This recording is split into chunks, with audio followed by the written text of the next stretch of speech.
اعوذ باللہ من الشیطان الرجیم بسم اللہ الرحمن الرحیم۔ تو سورہ بقرہ کی آیت نمبر 77 کیا ہے کہ اور کیا یہ جانتے نہیں ہیں کہ اللہ کو تو معلوم ہے وہ سب کچھ بھی جو وہ چھپاتے ہیں اور وہ سب کچھ بھی جسے وہ ظاہر کرتے ہیں۔ یعنی تم چاہے یہ باتیں مسلمانوں کو بتاؤ یا نہ بتاؤ، اللہ کی طرف سے تو جو محاسبہ ہے تمہارا وہ ہو کر دینا ہے، لہٰذا یہ بھی ان کی ایک نہ سمجھی کی دلیل ہے۔ اور ان میں سے بعض ان پڑھ ہیں، اب منہم امیون، اب امی کا لفظ قرآن مجید میں اسلام تو مشرکین عرب کے لیے آتا ہے، اس لیے کہ ان کے اندر پڑھنے لکھنے کا رواج ہی نہیں تھا، وہ کتاب کا علم نہیں رکھتے سوائے بے بنیاد آرزوؤں کے۔ اب ایسے لوگ کتاب سے تو واقف نہیں ہوتے، بس اپنی جو کچھ خواہشات اور آرزو ہوتی ہیں ان پر جو ہے وہ انحصار کیے ہوتے ہیں، اور وہ کچھ نہیں کر رہے مگر ظن و تخمین پر چل رہے ہیں، یعنی کہ ان کے پاس محض وہم و گمان اور اپنے جو من گڑت خیال ہیں ان کے علاوہ کچھ بھی نہیں ہے۔ آیت نمبر 89 کیا ہے کہ پس ہلاکت اور بربادی ہے ان کے لیے جو کتاب لکھتے ہیں اپنے ہاتھ سے، فویل۔ اب ویل کے بارے میں بعض روایت میں آتا ہے کہ یہ جہنم کا وہ طبقہ ہے جسے خود جہنم پناہ مانگتی ہے، پھر کہتے ہیں کہ یہ اللہ کی طرف سے ہے تاکہ حاصل کر لیں اس کے بدلے میں حقیر سی رقم۔ یعنی بعض جو علماء یہود تھے وہ کیا کرتے تھے کہ جب ان سے شرعی مسائل دریافت کیے جاتے تو ان کے پاس وہ اپنے پاس سے مسئلے جو ہے فتوے گھڑ کے تو لکھ دیتے تھے اور لوگوں کو یہ باور کرواتے تھے کہ یہ اللہ کی طرف سے ہے اور یہی دین کا تقاضا ہے۔ اب اس فتویٰ میں کتنی کچھ واقعات انہوں نے صحیح باتیں کی، کتنی ہٹ درمی سے کام لیا اور کتنی کوئی وہ جو ہے کہ اس قدر رشوت پر مبنی کوئی رائے دی۔ اللہ کے حضور تو سب، اللہ سبحانہ وتعالیٰ کو تو سب پتہ ہے کہ انہوں نے کتنے اس میں کذب بیانی سے کام لیا، لیشتروا بہ ثمنا قلیلا، تاکہ وہ اس کے بدلے میں حقیر سی رقم۔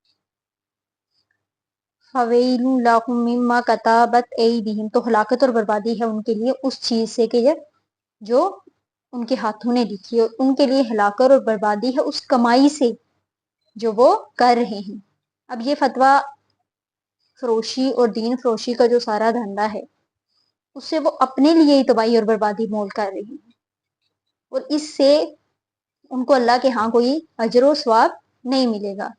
آیت نمبر 80 کیا ہے کہ اور وہ کہتے ہیں کہ ہمیں تو آگ ہرگز چھو نہیں سکتی مگر گنتی کے چند دن۔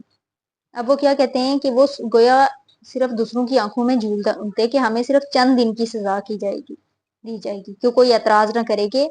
اے اللہ ہمیں آگ میں پھینکا جا رہا ہے اور انہیں نہیں پھینکا جا رہا، جبکہ یہ کردار میں ہم سے بھی بدتر ہیں۔ چنانچہ ان کا منہ بند کرنے کے لیے شاید کیا ہے، ہمیں گنتی کے جو چند دن ہیں وہ آگ میں ڈالا جائے گا اور پھر فوراً ہمیں نکال لیا جائے گا۔ اور ان سے کہیے کیا تم نے اللہ سے کوئی عہد لے لیا ہے؟ کیا تمہارا اللہ سے کوئی قول و اقرار ہو گیا ہے کہ اللہ تمہیں چند دن کے لیے آگ میں ڈالے گا؟ یا تم اللہ کے ذمے وہ باتیں لگا رہے ہو جنہیں تم نہیں جانتے؟ اور حقیقت یہی ہے کہ وہ اللہ کے ذمے وہ باتیں اللہ کی طرف نسبت کر رہے ہیں کہ جن کا ان کے پاس علم ہی نہیں ہے، کہ وہ باتیں وہ اللہ سے منسوب کر رہے ہیں جن کا انہیں علم ہی نہیں ہے۔ 81 کہ کیوں نہیں جس شخص نے جان بوجھ کر ایک گناہ کمایا، لیکن اس سے مراد وہ گناہ کبیرہ نہیں ہے اور وہ اس کا گھیراؤ کر لیا اس گناہ نے، مطلب ایک شخص جو ہے وہ سود خوری سے باز نہیں آ رہا، باقی وہ نماز کا بھی پابند ہے، تہجد کا بھی کر رہے تو اس ایک گناہ کی برائی اس کے گرد اس طرح چھا جائے گی کہ پھر اس کی ساری نیکیاں ختم ہو کر رہ جائیں گی۔ بس یہی ہیں آگ والے اور اسی میں رہیں گے۔ اور اس کے برعکس جو لوگ ایمان لائیں گے اور نیک عمل کریں گے، اب نیک عمل کے بارے میں ہر شخص کا اپنا تصور ہے، نیک عمل کے بارے میں ہر شخص کا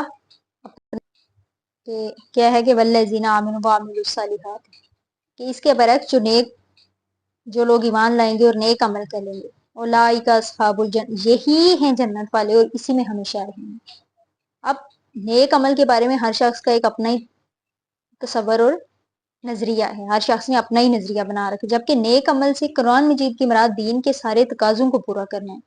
محض کوئی خیراتی ادارہ یا کوئی یتیم خانہ یا کوئی کسی کی فلاح و بہبود اور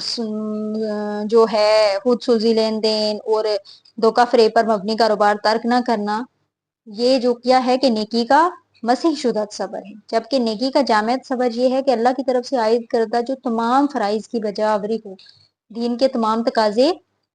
پورے کیے جائیں، اور اپنے مال اور جان کے ساتھ اللہ کے راستے میں جہاد کیا جائے، اور اس کے دین کو سربلند اور قائم رکھنے کے لیے جدوجہد کی جائے۔